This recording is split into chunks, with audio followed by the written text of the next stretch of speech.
Good afternoon and welcome to the Federal Executive Forum, celebrating 18 years of profiling excellence in government IT mission programs.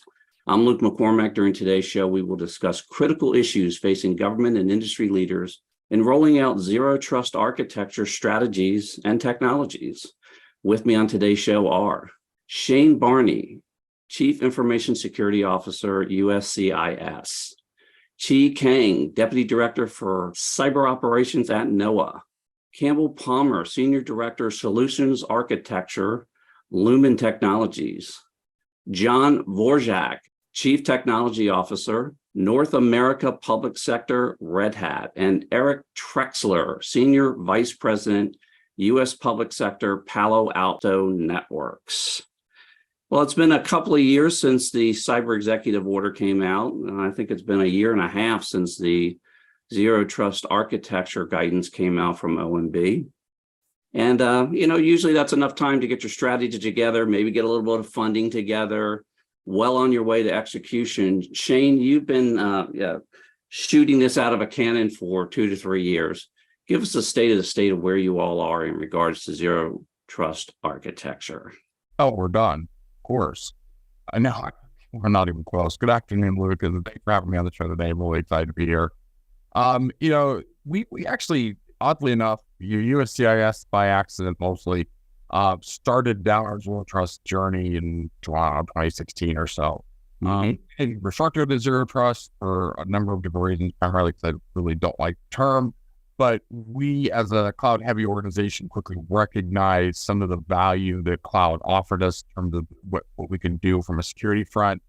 And we get implementing much of the technologies that go into play, especially as some of the core technologies, some of the key aspects that you're going to need to even begin down your Zero Trust journey. And so we started doing that early on. We got single sign-on right. We got that 100% across the board. We got role-based access right. Got that done 100% across the board. And we had all these things in place. We got our secret management solution in place. We began automating our certificates. We begin, the security program, we began heavily investing in automation, and big data sort of solution. And so all these things were sort of pre-zero trusty things that you need to have done before you begin tackling these big pillars. And so when the order dropped, one, it wasn't terribly out of line for where we were already heading, so that was useful. But that being said, there are aspects of it that we are still going to be working at and going to be working at for some time.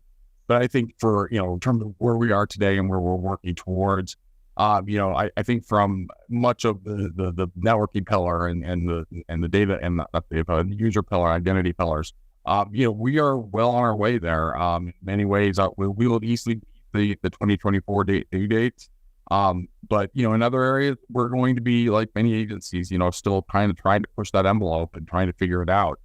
Data in particular is going to be a particular challenge, I think, for everybody, but for USCIS in particular, given the volume of data we're talking about in a forever changing landscape of immigration. So, you add all that together and, I think we're in a good place. I wish we were further along. I wish we had more resources. I wish we had more funding, but I think that's a wish that goes across the board.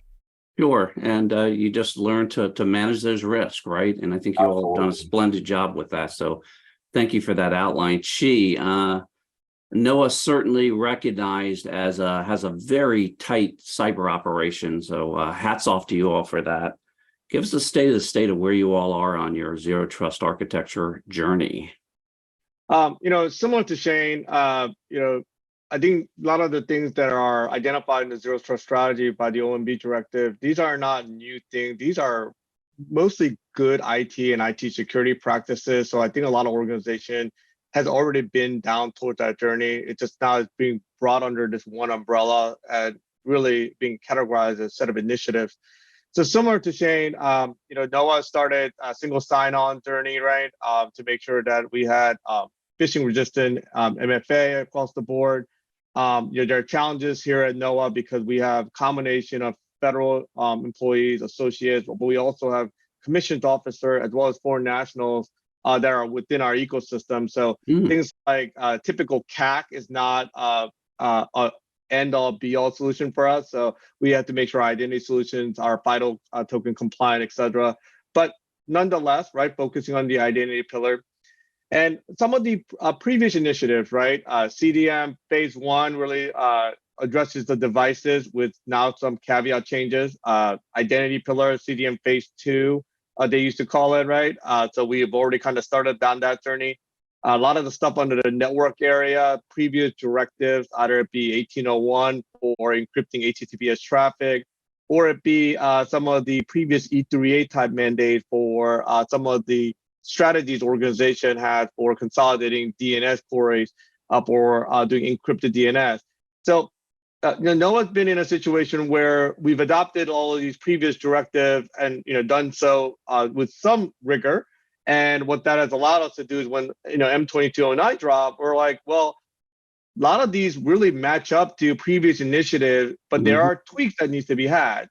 So from our perspective, a lot of the mandates that are in the directive, we feel pretty comfortable with, and a lot of the areas we've already made a ton of progress, but it is a little bit of tweaking that we have to do in the previous roadmap that's been established. So here at NOAA, we've been really looking at the current roadmap that all these programs and service providers and enterprise service providers within NOAA, and what has to be tweaked to align to M2209.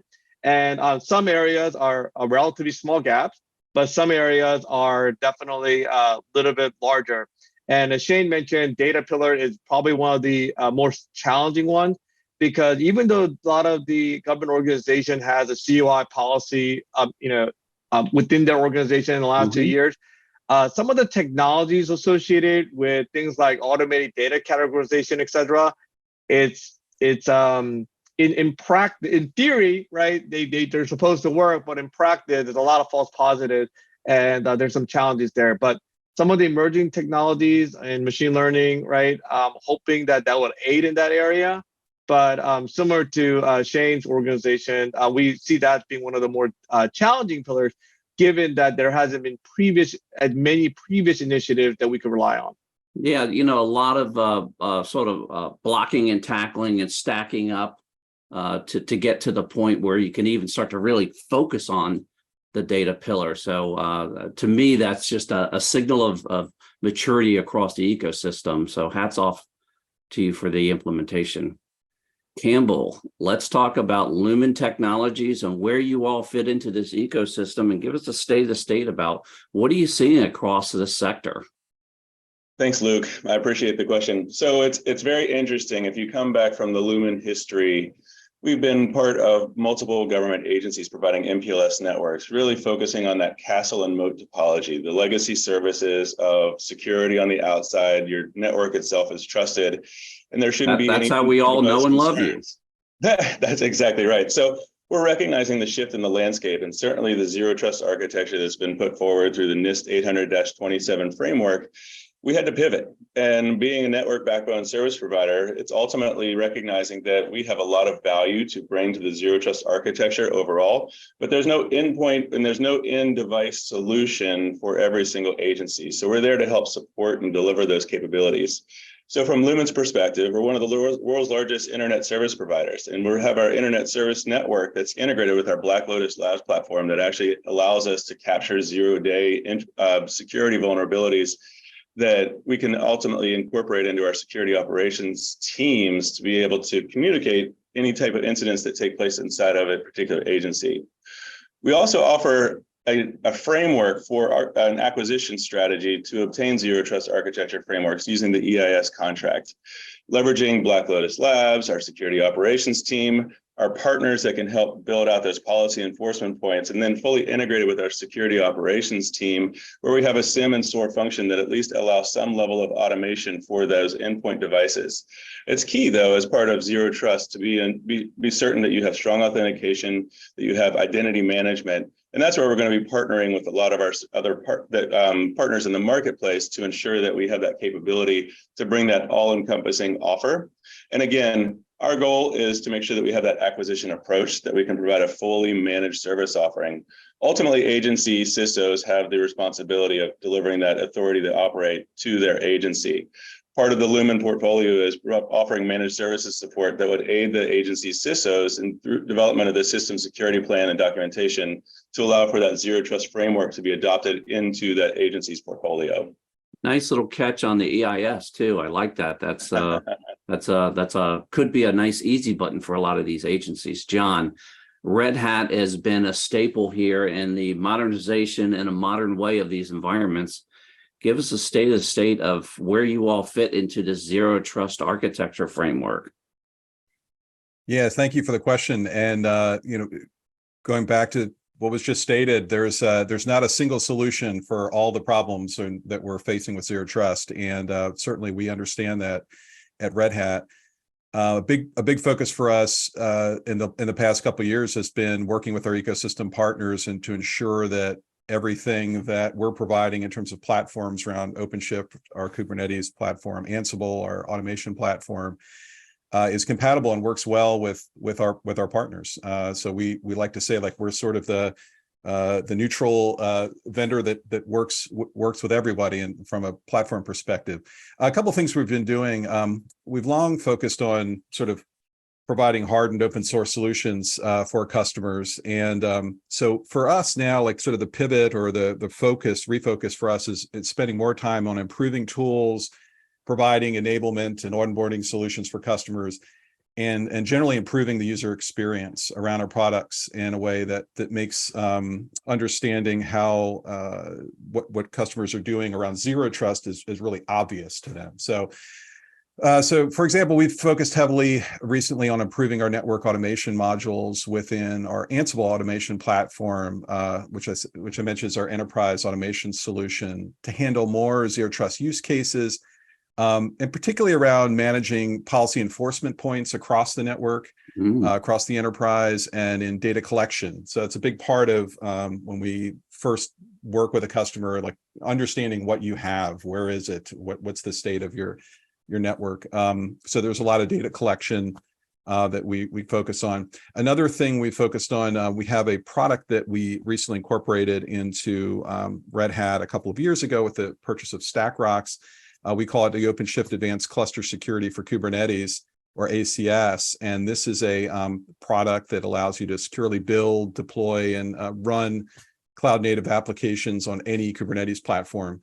So recently, around zero trust, we updated the ACS Network Policy Analyzer, which provides assistive tools to implement policies and application level network segmentation and least privilege.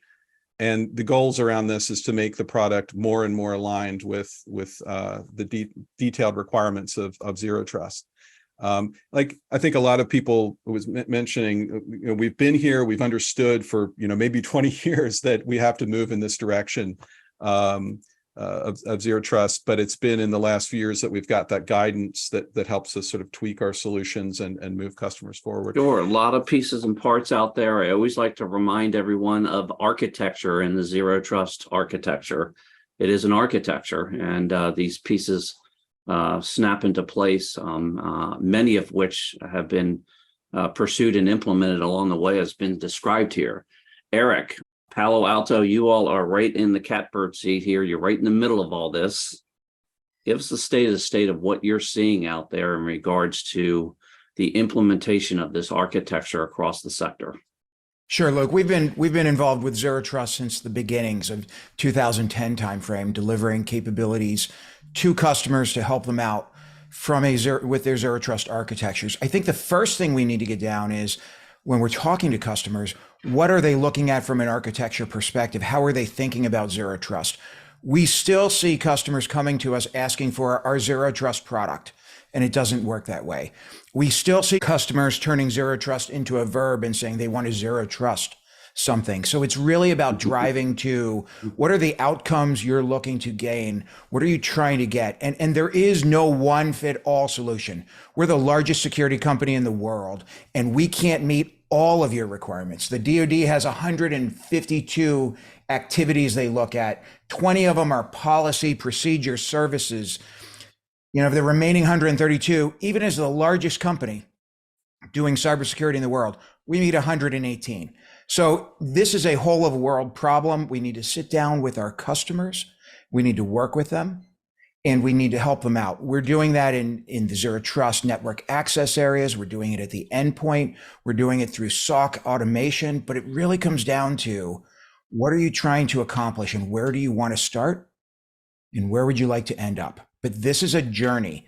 This is not something where you can just set your zero trust outcome and achieve it overnight. It's not a zero trust me type of environment. It is a journey. It is a framework. It is an architecture. Chi, I want to go back to you and talk about a specific program. You top-lined a lot of different activities over there. And I know there's a whole bunch of pieces and parts and pillars that have been implemented along the way. Do you want to give us a highlight one program, one piece of this thing that you'd like to shine the light on and describe to our listening audience? Well, I guess it's a little bit of a difficult question because Take your pick.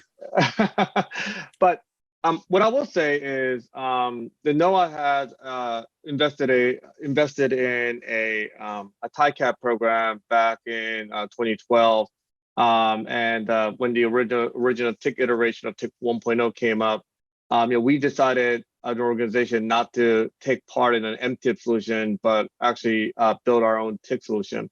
And when TIC 2.0 or TCV validation thing was a thing at DHS, NOAA in 2017 was certified as a multi-agency TIC provider.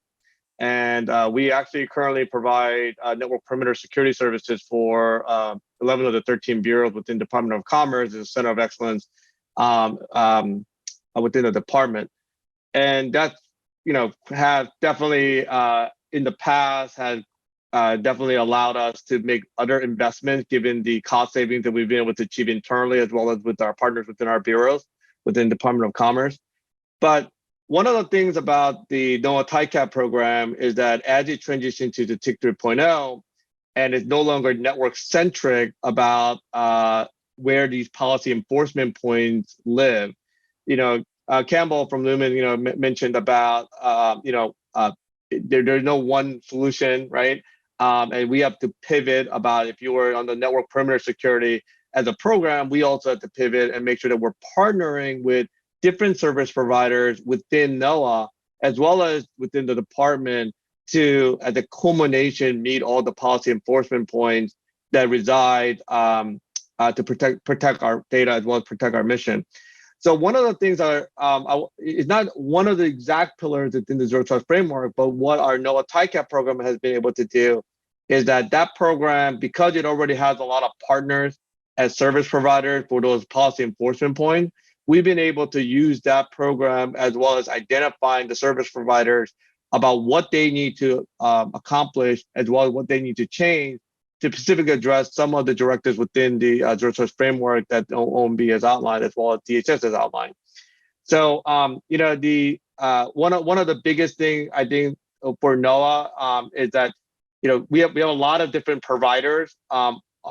Identity is provided by an organization. Our email collaboration platform is provided by a different organization, and cyber kind of crisscrosses all of these, right?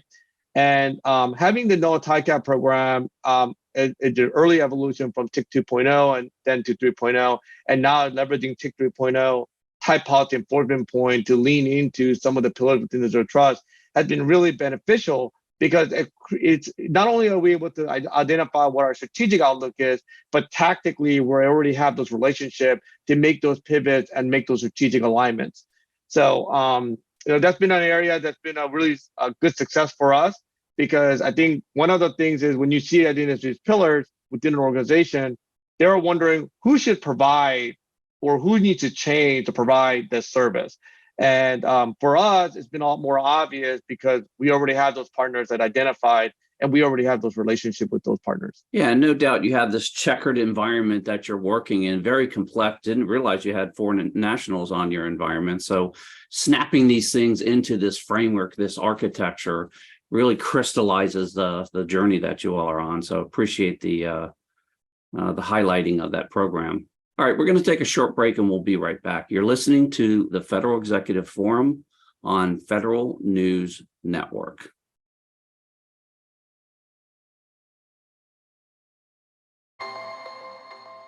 Welcome back to the Federal Executive Forum on Federal News Network. We are talking about Zero Trust architecture. We're just getting into specific programs. And John, I wanted to give you an opportunity to highlight a specific program that Red Hat is in the middle of, maybe perhaps working with an agency, maybe working with many of the agencies. Sure, and working with many of the agencies is the case. One thing we've recognized working with agencies is they're all starting in a different place. And when you think about the zero trust pillars themselves, in this idea of this graduation between traditional, what you generally saw in networks over the last 20 years, to initial, to advanced, to optimal, these states that CISA came up with. They all start in different places. So they might be more advanced in identity, but as we mentioned, really not advanced in data. So what we've been trying to work on a lot with customers is coming up with reusable, sort of validated patterns, reference architectures where they can get started faster, they can kind of gauge where they are and then figure out where they need to go. So without a specific program, a number of these programs what we've seen is interesting is the ability to just sit there and assess where you are, figure out a path forward, and use these validated patterns. So we've done some things to help people move along a little bit faster. So in the Kubernetes world, in the Kubernetes environments, taking advantages of attribute-based access controls, improving automation, improving software development pipelines to incorporate better gate controls in software.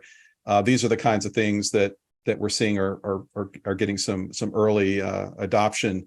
Now, it's not possible to implement a sustained zero trust architecture without a liberal application of automation. So big part of what we've seen is the successes is those who are embracing automation early on recognize that this is not a thing we're going to have a bunch of humans making decisions at policy enforcement points, that we need automation to handle those things.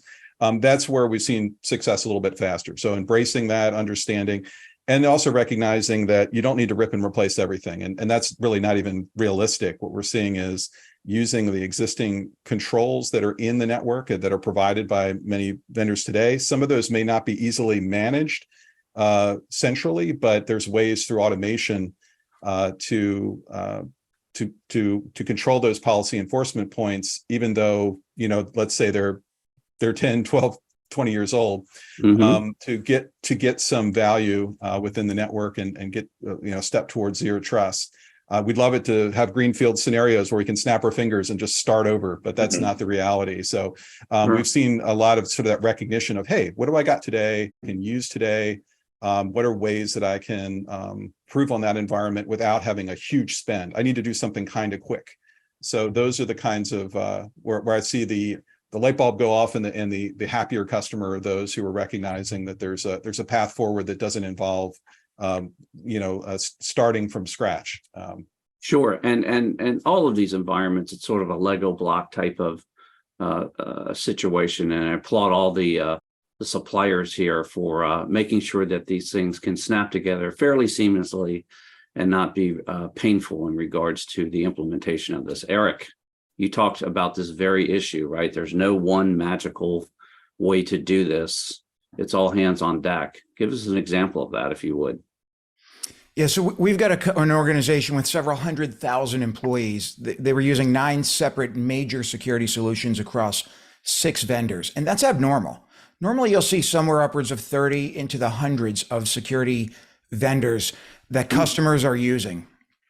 And they were using our Prisma Access solution. We delivered them capability, user access from anywhere, higher level of security, any device, any application. We're controlling the data. One platform, all of the benefits. We're seeing more and more large enterprises go in that direction. This is an area where the commercial space is clearly lapping the federal government, many times because of size and scale challenges, legacy challenges, and the sheer number of products out there. So, John, I'm with you. Automation, we don't have enough people. There's somewhere 500 to 700,000 people in America alone, or jobs where we're short. We can't do it with just throwing human capital at the problem because it doesn't exist.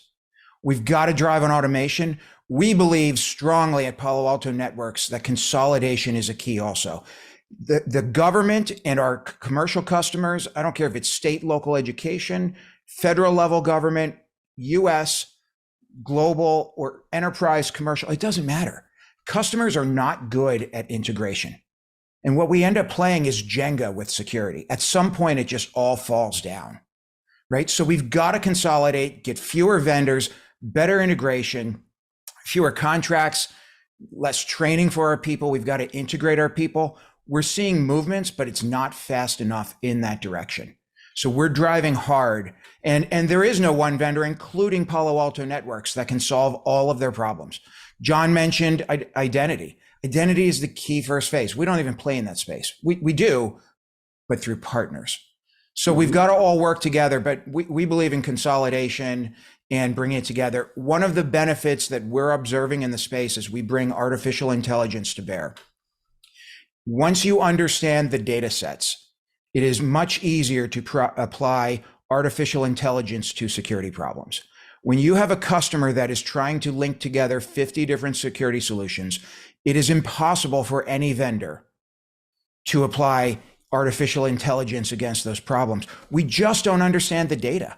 We don't have normalization and rationalization of data. So there's some benefits to the consolidation in addition to higher security efficacy.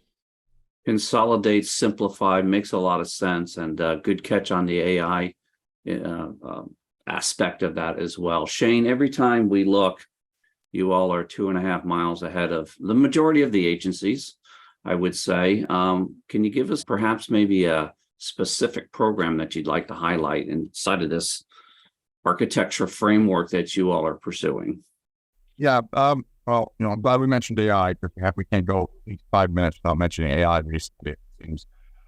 And we need another audit or two on AI as well. I'm joking, please, no more audits. We've done a number of things really quite right. Sometimes by accident, sometimes on purpose. I think one of the things early on that USCIS got right was giving the CISO the ICANN program. I is all identity. That enabled us to do things that really was very difficult for other organizations to do. But I think if I was really to highlight something that I think we've been wildly successful at, and it's been touched on by several people here already, it is the importance of automation. We quickly realized early on, and actually, you were DHS's CIO during some of this, when we had our first real kind of big cloud incident. And it was really a matter of us not fully understanding how to operate in the cloud as much as it wasn't really much of an incident at all in the end. But what it did teach us is the value of automation and the importance of what it is, and not just for the developers. What we quickly learned that if the developers are able to do things via programming, so can we. And it was really our first foray in kind of an exploration of security automation, as it were. We were very new to it. And in fact, in 2015, when we first started deploying some of the solutions around it, honestly, we failed the first 3 times we did it. I can tell you 3 very distinct ways how not to do it. But we'll save that for the lessons learned. Yeah, no kidding. But we ultimately kind of, one of the things that with security programming we have done is sort of developed, we kind of adopted the agile mindset where failure is not failure is learning. And you learn, you move on, and so we took from that, we learned, and we took from the next failure, we learned, and we got it right. And then one of the other things you decided to do is, because we were automating specific tasks, these were tasks that were manual to begin with, and now we're going to automate them. We knew how much time manually those tasks take and approximately how much it costs us to run those manual tasks. We could assign dollar value to it. And so every time we would execute one of these automations, we could actually tell you the dollar value of that, the value of it. It's not really a 1-for-1 kind of ratio, but it did give us an indicator of sort of a return on investment. And I think in the first year that we were somewhat successful at automation, I think we managed to save like $600,000, something like that. We thought we were the coolest thing since sliced bread. I think right now we're on track to do closer to 20 million this year. We've gotten very, very, very successful at it.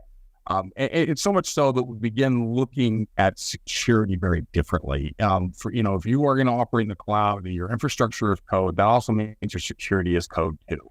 And so, we started changing the actual nature of our workforce. You go into my SOC and there are SOC analysts and security analysts and threat hunters and all the normal sort of SOC kind of people you'd have, as well as the development team. And because every cloud incident I've ever worked involves development. So we started also looking across the spectrum of what I owned as a CISO in terms of operationally, and what really was of value for us to automate. So we started looking at things like secrets management, automating the ability for us to do that. We looked at certificates and said, well, that too should be automated. Why are we doing manual certificates like we in the past? We were doing all these automations primarily because, one, we had the ability to do it, but more importantly, it made good sense from a security practice because you could remove the human out of the equation. Several people have said that already. Humans are dangerous animals, and we all know that. And so being able to automate those features, we become, we started also looking at things like API security. All cloud, everything cloud is API driven. Being able to secure your API interface was critical for us, and automating that security was even more so. And then finally, we really started looking heavily at our data intake. When we were primarily an on-prem organization, that we probably took in a half a terabyte worth of log data a year. It stayed fairly static. It never really changed. The minute we started jumping into the cloud, that the amount of logs that we were ingesting started going up exponentially. Pretty sure by this time next year we'll be in the neighborhood of 20 terabytes in a day. That's well beyond human capabilities. This is where automation becomes your friend. But we also started realizing that, a lot of times when we talk about automation, we talk about SOC automation. Automation from my perspective, and I think this is where we've gotten very successful as well, is applying it beyond just the SOC. This includes risk management, this includes governance and even policy. And so we are now looking at how do we automate documentation. I can't, it drives me absolutely back crazy that I have people filling out documentation. I can't handle that. When in fact we can probably automate vast portions of that. How do we automate a lot of our risk management, our ongoing authorization program, and really, I'm to tell my team all the time, I'm after the ATO in a day, dream. That I think these things are possible. They're very doable, and I see the application of the automation program that we put in place as sort of really, just sort of chipping away at how we do that. And like I said, I think that USCIS has really kind of blazed the path in this way. So much so that, one of the things I'm always saying to CISO Council and DHS is, if you're putting out new security contracts and they don't have development teams built into it, you're probably doing something wrong. Good catch. They are so critical to your operation. Yeah, it's a good catch there. And 20 million is a real number. And yes, human beings, a precious commodity. So very interesting aspects of what you're automating there. ATO in a day is a dream. Continuous monitoring, also a very important aspect of this. Campbell, Lumen Technologies, gives us an example of a program that you'd like to highlight in regards to the ZTA. That's a great one. So I have to commend a few different agencies that we're working with on their recognition that it's time to adopt and transform. Some agencies are a little bit more risk averse than others. And I think that CISOs and CIOs are constantly balancing that management of risk with network transformation and figuring out a path where you can develop parallels and try to avoid a lot of the congruencies that you see between those two. I think of secure access, service edge. I think of SD-WAN integration into an agency topology as they're moving away from legacy networks such as MPLS and moving forward into internet-bound environments that you still need to manage and maintain that risk framework and the integration of our TIC infrastructure, the trusted internet connection infrastructure, where they have the policy enforcement points associated with that. Several agencies we're seeing as they're moving from one contract to another, they're taking that adoption opportunity to bring in new capabilities and new technologies, leveraging the benefits of partners such as Palo Alto, integrating into a network service provider such as Lumen, and being able to get the benefits and the economies of scale to really build out that zero trust framework. I think it's fair to say that malware attacks are here to stay, and they're going to be constant. We're all likely to undergo some type of exploitative event inside of the agency or your organization. The bad actors are prevalent and they're ever evolving. It's the only way that we can really focus on recognizing that we're going to have bad events that are going to take place. So build up a framework and a policy that includes that DR and COOP capability to mitigate those zero-day events. Work with your vendors and your partners to allow for an understanding of that policy adoption to incorporate security event monitoring, automation of the application integration that takes place to ensure that we are able to manage the downtime, minimize the impacts, and recognize that you're constantly going to be under attack. So work with and partner with your vendors and your customers in order to ensure that you're building out the right architecture. So I do want to commend a lot of the agencies that we're working with as they're moving forward to that zero trust architecture, moving into that world of identity management. You have human and non-human entities. Machine learning is certainly ever prevalent, and that machine-to-machine interaction is going to be constant. And so building out the APIs and the enforcement points and being able to incorporate that into the security domain while recognizing that there's constant attack coming in from the outside, managing those attacks, recognizing the overall risk posture associated with that, and then developing that policy optimization through governance and compliance will be a huge benefit to how agencies are be able to be successful. So we have a few that we've been working with as they're going through that transformation from that legacy MPLS environment over to internet. We really want to commend them on that adoption of that zero trust framework that they're incorporating into their overall framework as they're moving to SD-WAN, secure access, service edge. Well said, and appreciate that that migration path that we're talking about there. Let's talk about priorities. Eric, I'm going to ask you to give top priority that you all are focused on at Palo Alto this year. Already mentioned it, consolidation and securing our customers, helping them consolidate their infrastructure to drive up security efficacy. You look at a program like the DISA Thunderdome program. It's a large replacement, not everything, for the joint regional security stacks that are reported to have cost billions of dollars for the government, never reached their full potential, lower cost, higher reliability, much better on the latency, multi-tenancy capability. Users can access NIPRNet from anywhere, any device, all of their applications. That's a great thing for the government. So we're spending a lot of time helping bring our customers into the modern era. I think COVID taught us a lot. It accelerated a lot of programs for our customers, but consolidation is my answer. We're going to help them reduce the complexity, simplify and secure and streamline their security frameworks, and achieve the goals of the future. I think, as Campbell said, like, the adversary is not slowing down; they're speeding up. I mean, it's getting worse and worse and worse.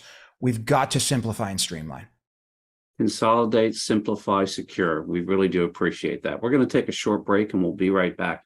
You're listening to the Federal Executive Forum on Federal News Network.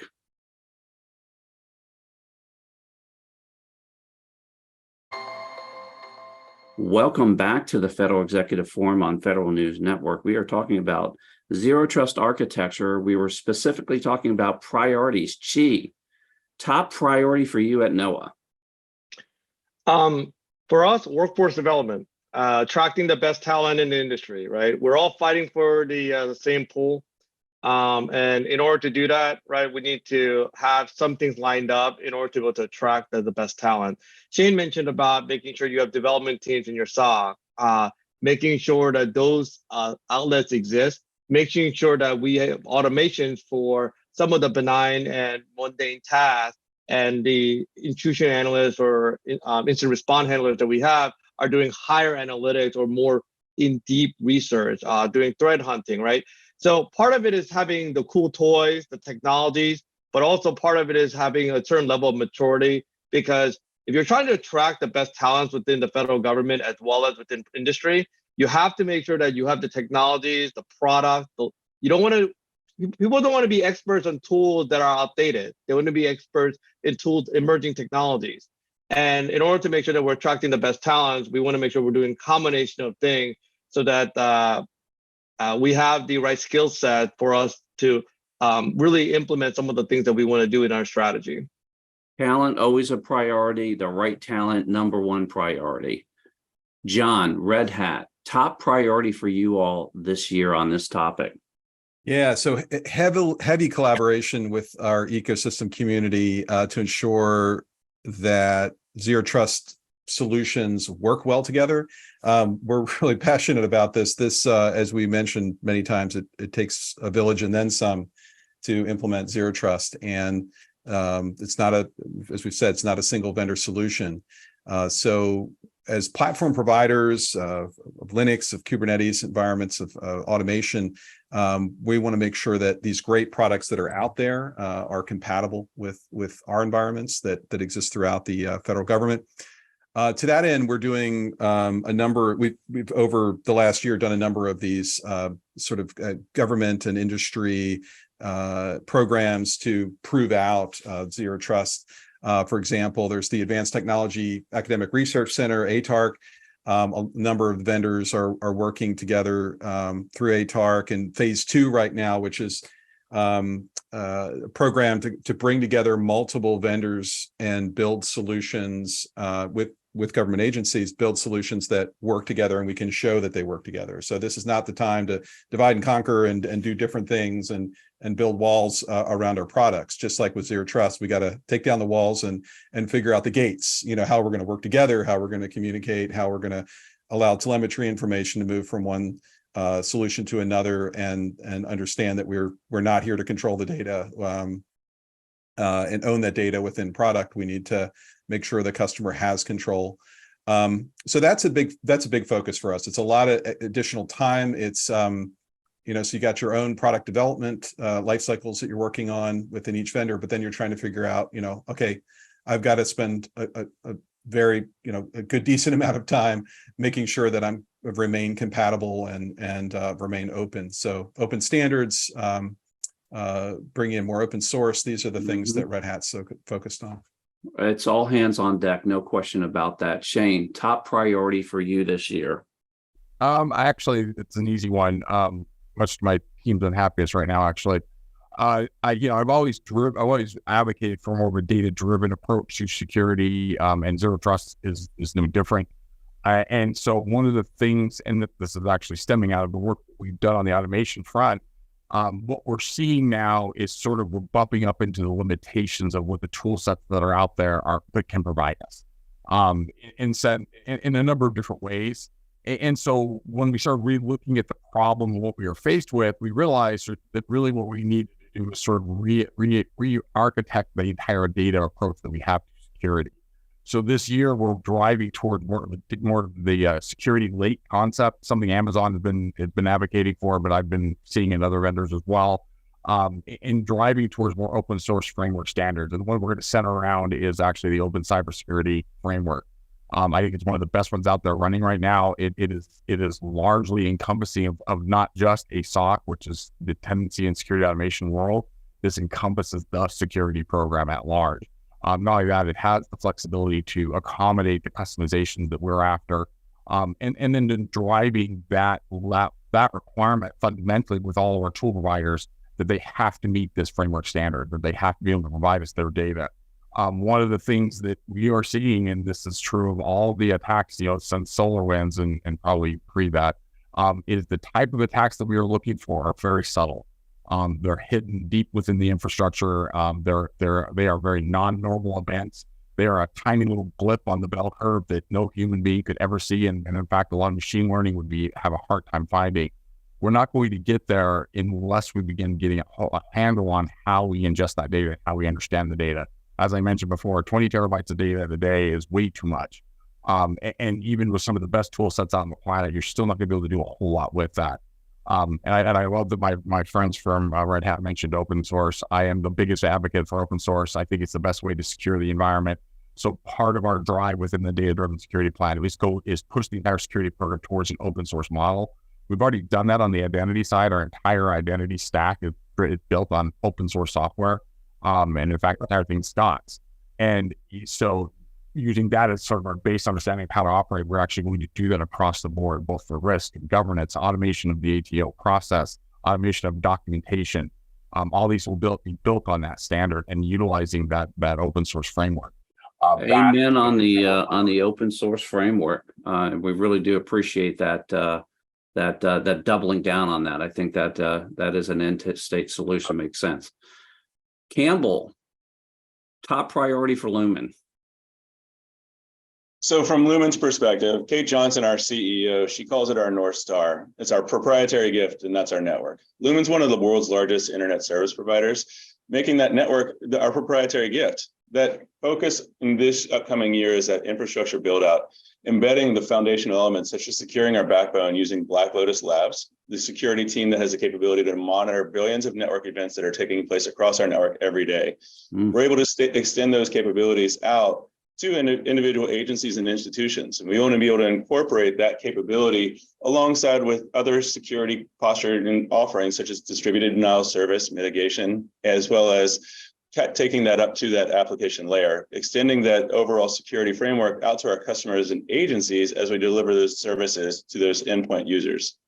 Our real focus is on securing those endpoints. The agency and their customers' branch offices, they're going to have bring your own device platforms and systems, being able to incorporate the best possible user experience, incorporating that into a zero trust model that will allow the agency to meet that full compliance while we're continuing to focus on security and performance. But in the end, it's about that end user experience. And our goal with that build out of our infrastructure is to make sure that we have the best possible end user experience that we can envision. Very important end user experience. Chi, number one lesson learned for you as you all have been on this journey? I was just listening to my colleagues, and actually there was a number of things that was just coming to my mind as I was thinking about lessons learned here. I think the biggest thing is not to underestimate the cultural challenge of the organization with the things you're trying to accomplish when it comes to embarking on your zero trust journey and heading toward that North Star. It's culture is it could help you, but it could also definitely be problematic on change within the organization. And I think really making sure that we educate the stakeholders, make sure that they're aware of what is going on and why it's going to benefit them, and ultimately try to make sure that you're finding and identifying solution that not only meet your initiative, but also their requirements as well as things that they're wanting out of the evolution. Sure. And focusing on that end user experience is definitely key, because you could go to an information system and say, hey, here's a mandate, but they're going to be asking for, well, what's in it for me, right? And I think it's making sure that you find those common ground. That way we all win in that transformation.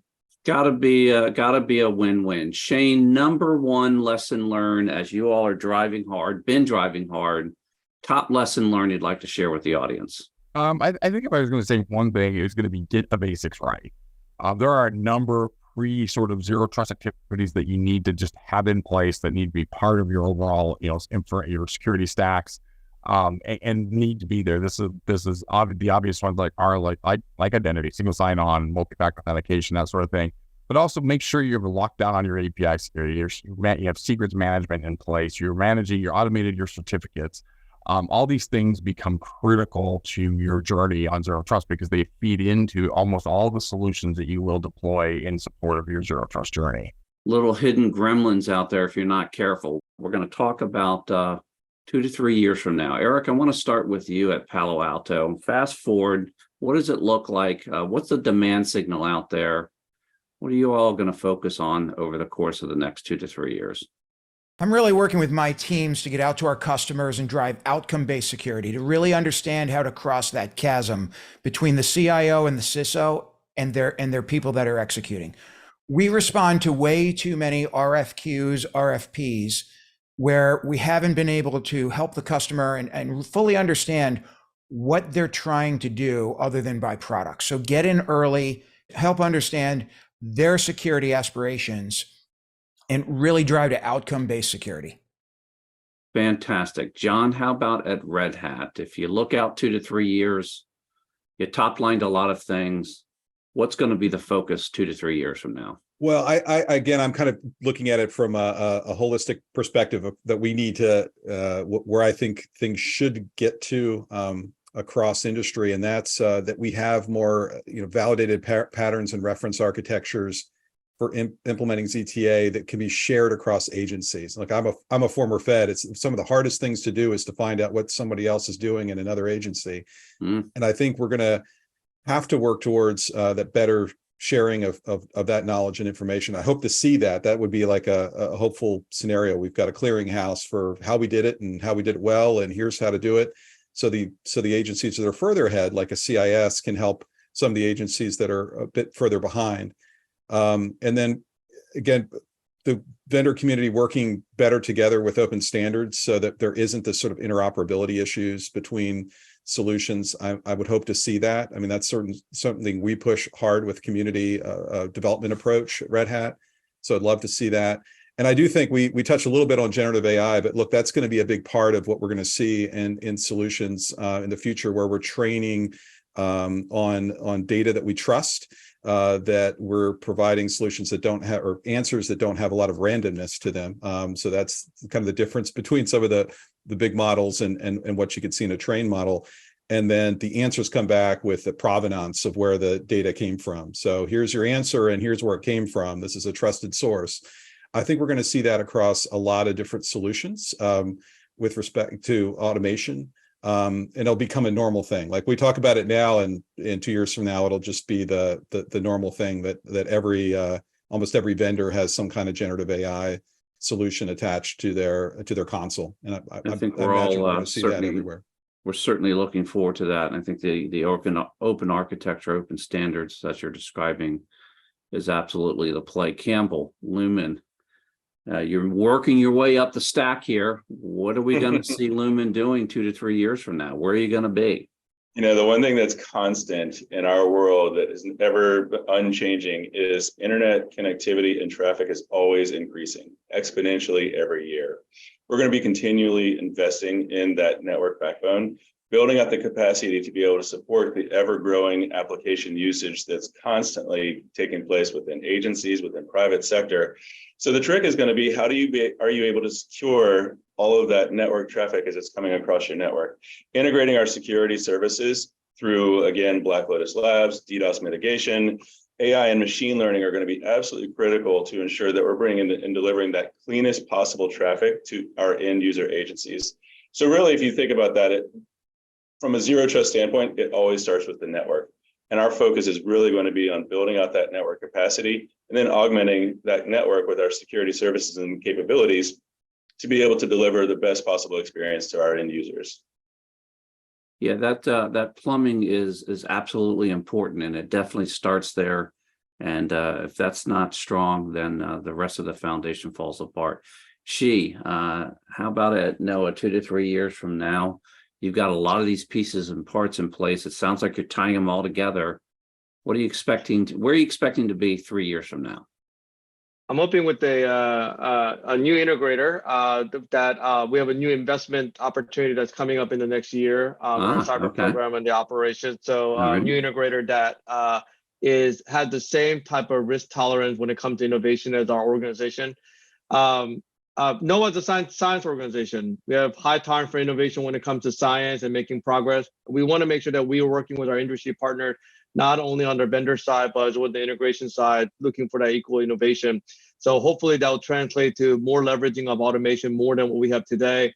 Hopefully we'll start dabbling into LLMs or AI type of situation when it comes to not only security automation, but IT automation as IT operations as well.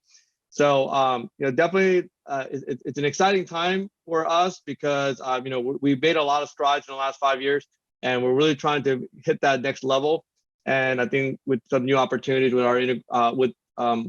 whoever our new integrator may be, as well with the new investment opportunity, really looking for that large leap in that progression. And when you say new integrator, I'm assuming that that's a new partner that you're bringing on board over the next year. Is that what you're describing?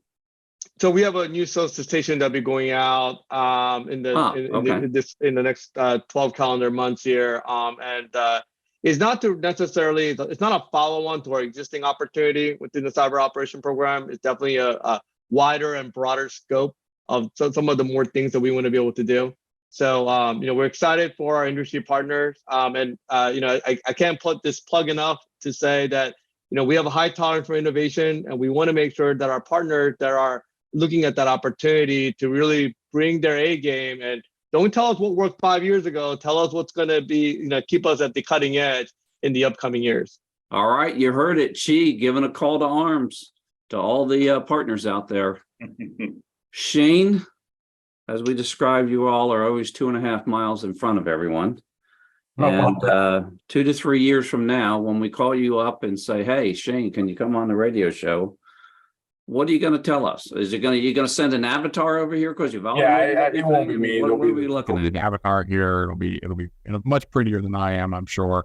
It's funny. There's two things I would love to see in 2 to 3 years, and oddly enough, they have something to do with zero trust and don't. One, I would love to see a better framework for a better framework for doing partnership between industry and the public space. And I'm talking about a true collaboration. Not true partnership, not one that is driven by a contract per se, but one that's framed out in law that gives protections to the vendor side that ensures that they can come forward. Because I've often felt that what's good for me is probably good for them and vice versa.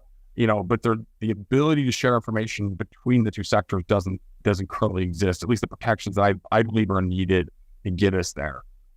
I really believe, there's some really great vendors that I've had the opportunity to work with true partners in the space, where they'll literally stick their necks out there because they're doing the right things for the right reasons. That's unfortunate that they have to do it that way. We should have the ability to do that level of sharing and partnership, without a bunch of legalese and lawyers involved. Nothing against lawyers, but we all know what that means. And the second thing I'd like to see is the actual role of Chief Information Security Officer codified in law.